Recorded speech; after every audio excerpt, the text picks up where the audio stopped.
Twitter criticism. Let's read Al Jazeera. Al Jazeera war.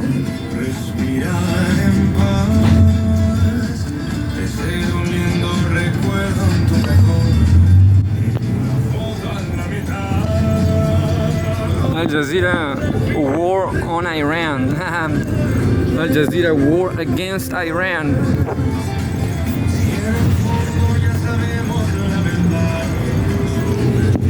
Breaking news.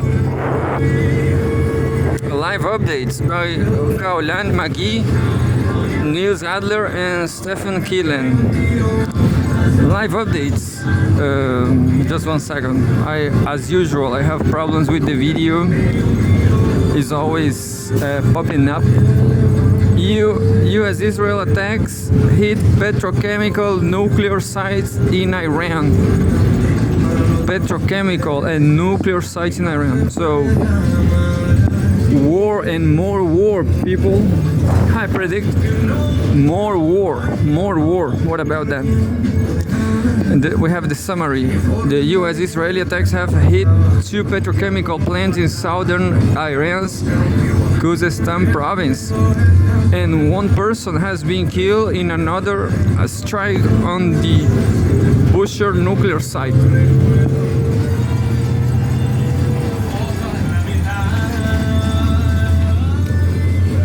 The UAE bore the brunt on Iran's retaliatory attacks on GCC countries.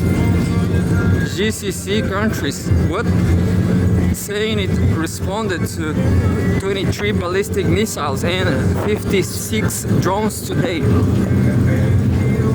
In Lebanon, an Israeli strike near a hospital in Tire has wounded at least 11 as the Israeli army presses its ground invasion of the southern area of the country. Iran says it has downed 2 U.S. warplanes. The first shot down in Kogiluye and Boyer Ahmad Gulf. Boyer Ahmad province. Those provinces and cities I will never read again. Probably I will never visit, unfortunately. So cool, Iran. Not because they are male chauvinists, not because of that.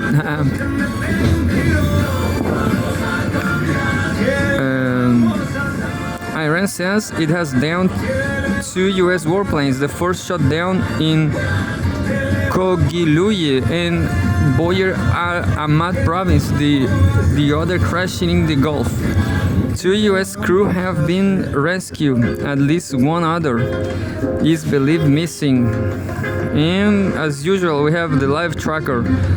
Visit our live tracker for the latest casualty figures from across the region.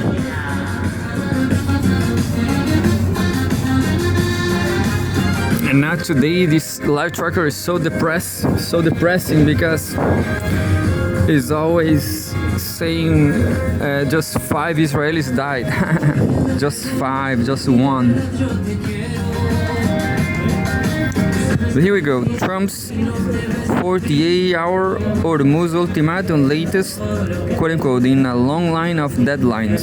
Yeah, a lot of deadlines. Mike Hanna reporting from Washington D.C. Another day, another deadline. But this is best. This is better. Yeah. Keep the deadlines like that. Keep deadlines alive. Keep deadlines alive. That's cool. That's funny. Keep deadlines alive. U.S. President Trump wrote on his social media page that the period of time for Iran to open the Strait of Hormuz will expire on Monday. He said, quote unquote, all hell will rain down. What? All hell will rain down on them should they not comply by this particular date. This is just another in a long line of deadlines. All of this comes as the US continues to search for one of the pilots down by Iranian air defenses in the last few days. The difficulty of the search is compounded by the fact that it appears two search and rescue helicopters were also down by Iranian defenses. The crews of those helicopters were rescued. This has many ramifications for the US. Washington had recently deployed, for example, B-52 bombers, which can carry a far greater payload. Because the president had claimed Iran's air defense systems had been obliterated. Well, clearly the events over the past 24 hours show this is not the case. The deployment of huge, highly extensive and vulnerable bombers may now have to be stopped.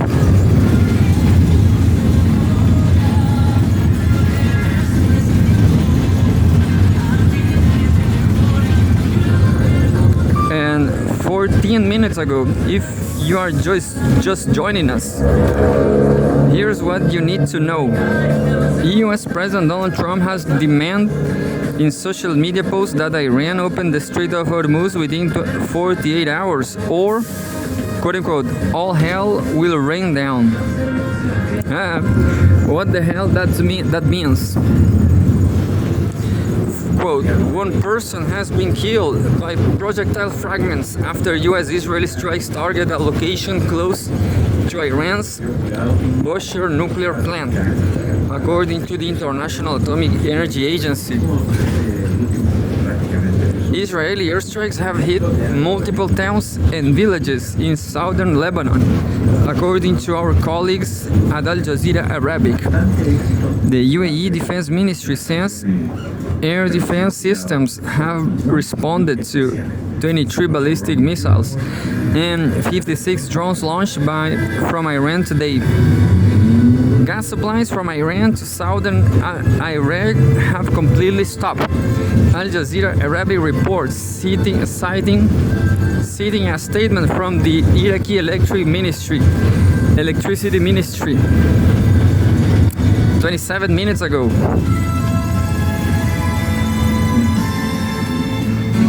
I know it's not necessary, but I like these subtitles. Saturday, April 4th, 27 minutes ago. Hezbollah says it targets Israel's Golani Brigade headquarters. Hezbollah says it has carried out a series of attacks targeting Israeli army positions and troop gatherings. The group says it has fired rocket barrages at Israeli forces in the town square of Kantara in southern Lebanon and at a gathering of soldiers and vehicles in the settlement of Kfar Yuval. It also said it shelled Israeli troops positioning in the town of Kian with artillery. In separate statements, Hezbollah said it launched drones targeting the Saraga base, described as the administrative headquarters of the Golani Brigade, north of the city of Acre, and Israeli forces near the Al-Samaka military site in the occupied Kfar Shobal hills. There was no immediate comment from the Israeli military on the claims. 37 minutes ago.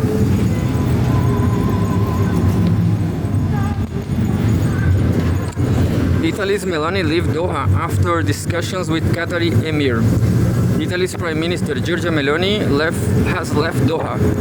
Any disruptions in the region, especially in the Strait of Hormuz, really affect countries like Italy that heavily depend on gas imports.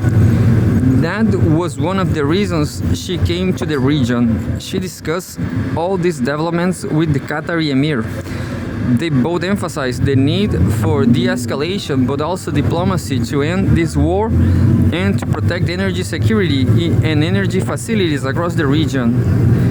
Russia used to be one of Italy's biggest suppliers of gas, but that started to change after the invasion of Ukraine in 2022. Italy was forced to diversify, to look somewhere else. Now Italy is getting its gas from Qatar and the US, as well as significant amounts of Algeria. Sounds great. Algeria is, I guess, is even nearest. I guess Algeria is fine. Regarding Qatar, in 2023, Qatar Energy signed a long-term deal with one of the biggest energy companies in Italy, Eni, and those supplies are expected to start being shipped in 2026. But there is a problem on the horizon.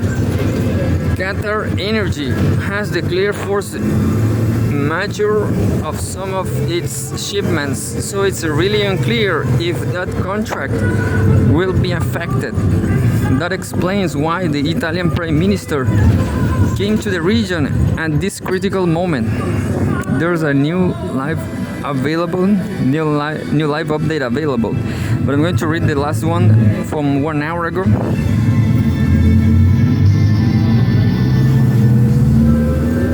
Kuwait sends 8 missiles, 19 drones enter its airspace in 24 hours. Kuwait's defense ministry says the military has monitored and quote-unquote dealt with a total of 8 ballistic missiles and 19 drones that have entered Kuwaiti airspace over the past 24 hours. The projectiles caused no casualties or material damage, the Kuwaiti military said. And 1 hour ago, there's photographs.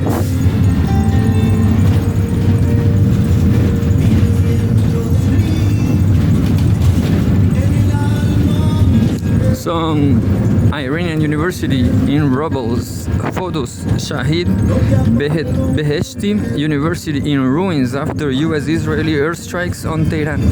I hope this university was not so bad as Western ones. Western ones.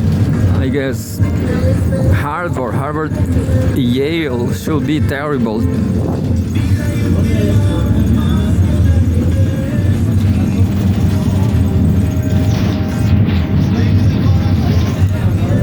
Minutes ago, this is the very last one I'm going to read. Watch, witness records Israeli strike on building in Lebanon's Tyre. Video captured the moment an Israeli strike target a building in Burj Shamali in Lebanon's Tyre district. That's it. And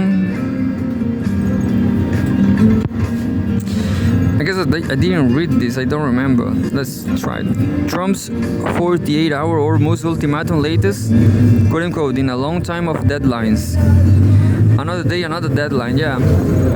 Keep the deadline alive.